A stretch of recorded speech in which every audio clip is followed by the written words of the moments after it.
Good afternoon. Welcome to Inside Indiana Sports Now with Kent Sterling.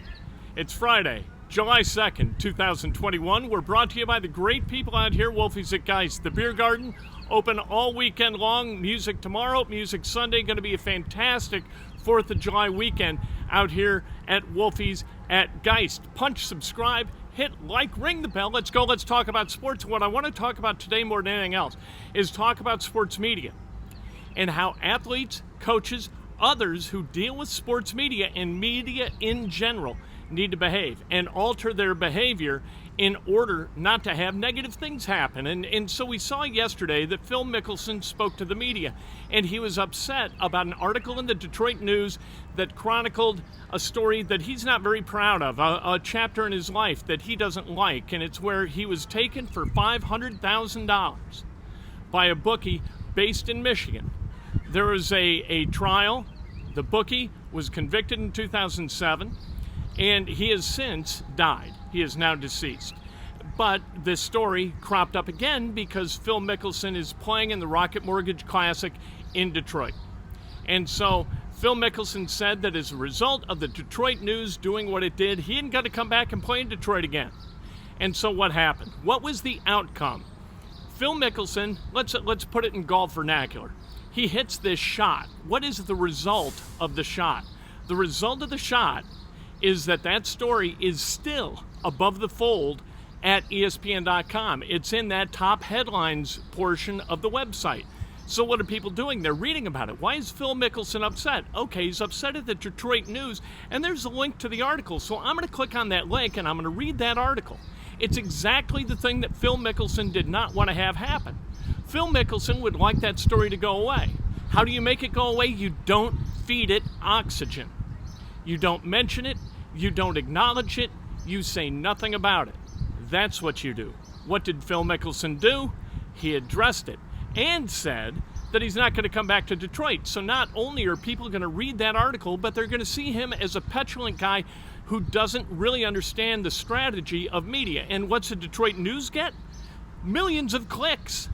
So what is every other newspaper editor, a sports editor, going to do in this country? Find stuff that may poke and prod and motivate Phil Mickelson to act likewise so they get the kind of click traffic that the Detroit News has gotten. That's what Phil Mickelson did. Here's what you need to do. You don't acknowledge. That's it. It's over. You don't feed it, and if you don't feed it, it doesn't survive. You don't want that thing to gather legs and continue past the one news cycle. You'd like people to ignore it, and that's not too hard with the Detroit News. Not a lot of people read it. Not a lot of people read or visit the website. So you don't have to go too far to just have this thing sink under its own weight unless you blow it up. And that's exactly what Phil Mickelson did. When the media tries to bait you into activity, don't take the bait.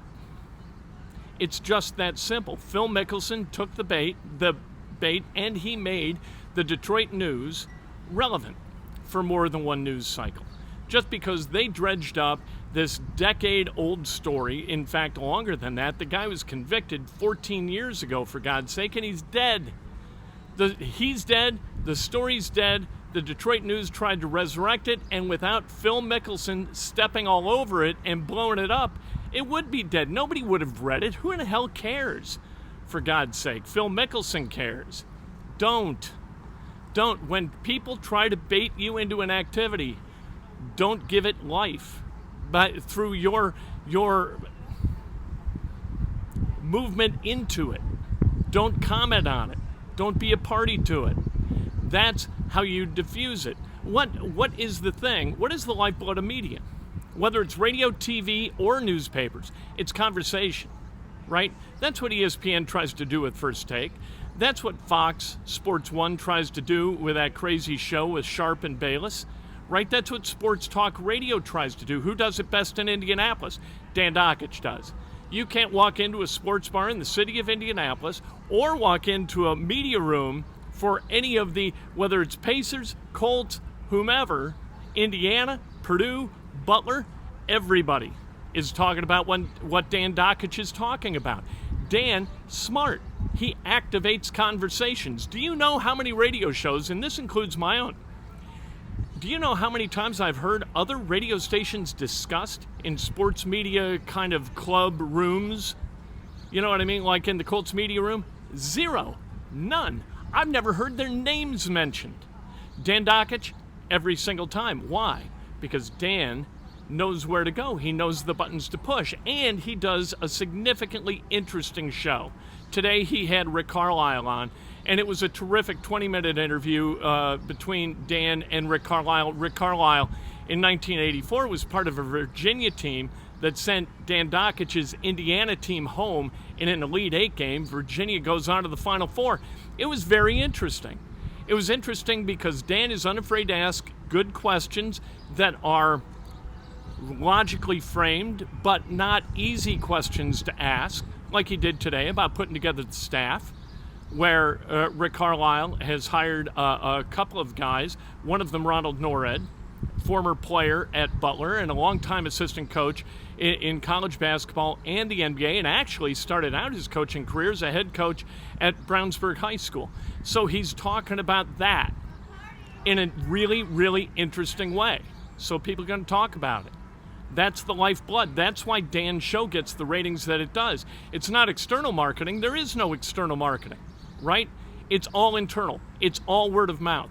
At Wolfie's at Geist, I guarantee you right now there are people in that restaurant who are talking about what Dan Dakich talked about this afternoon. They were in their cars during Dan's show. They listened to Dan. They were either positively or negatively tweaked by what Dan said, and it's fueling conversation here. You cannot have an intelligent sports themed conversation in Indianapolis without listening to at least a little bit of the Dan Dakich show and knowing what he stands for and knowing what he says.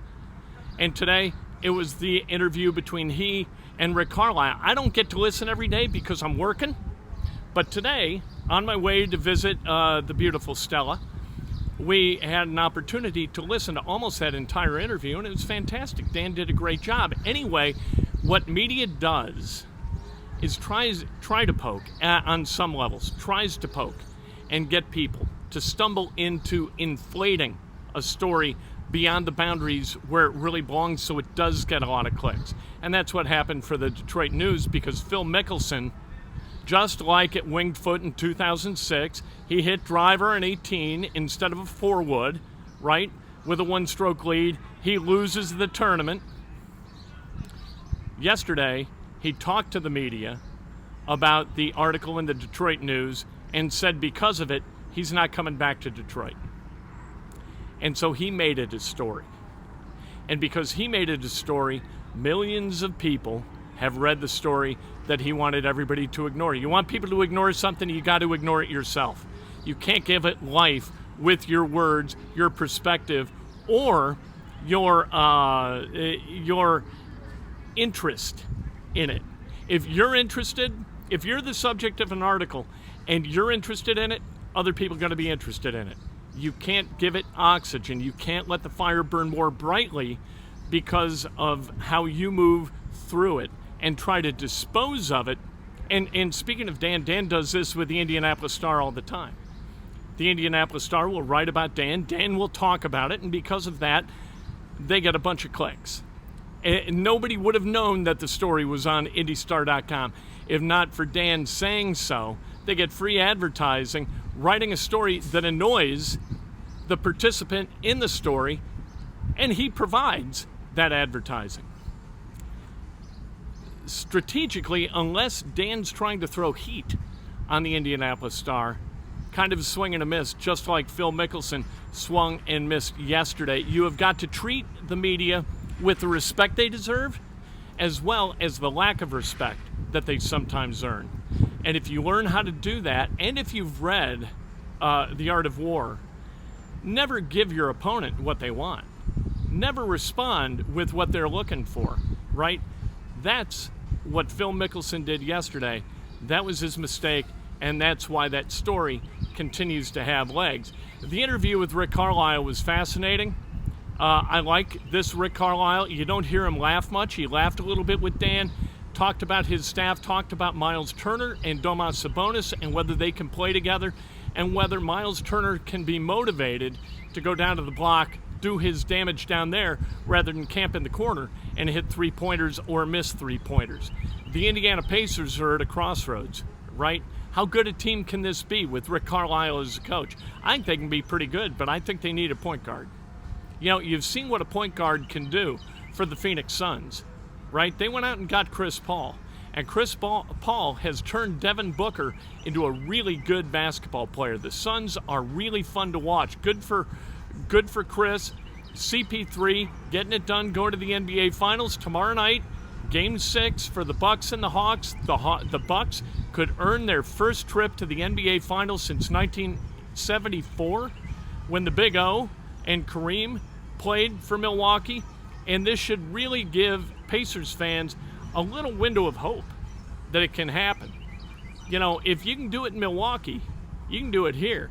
The best player on Milwaukee's team, he was the 15th player overall. Giannis Antetokounmpo, 15th overall. Devin Booker was 13th. Donovan Mitchell was 13th. You can get well at 13. If you look hard and you read the tea leaves correctly, you can get the right guy for this franchise at 13, a guy who can put this team maybe over the hump. We'll see. It's going to be interesting. If you're any kind of an athlete, professional or otherwise, if you're any kind of a coach, if you're anybody who's written about at all by newspapers or discussed on the radio or on TV, don't give their work oxygen if you want people to ignore it. The higher and hotter a fire burns, the more people are going to look at it. So don't feed it oxygen.